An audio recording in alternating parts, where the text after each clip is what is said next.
Deepfake ভিডিওর ফাঁদে পড়েছেন বলিউড অভিনেত্রী আলিয়া ভাট। একটি ভিডিও ভাইরাল হয়েছে যেখানে দেখা যায় লাল রঙের একটি শাড়ি পরে উত্তাপ ছড়াচ্ছেন এই অভিনেত্রী।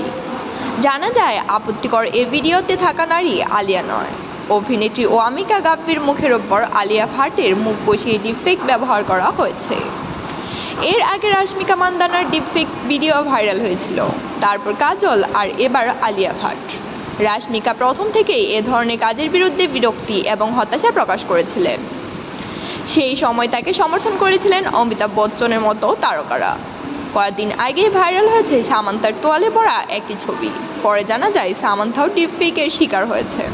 সামান্থার ঘটনায় পুলিশের কাছে অভিযোগ দায়ের করা হলেও আলিয়া তার ভিডিও নিয়ে এখনও অভিযোগ করেননি।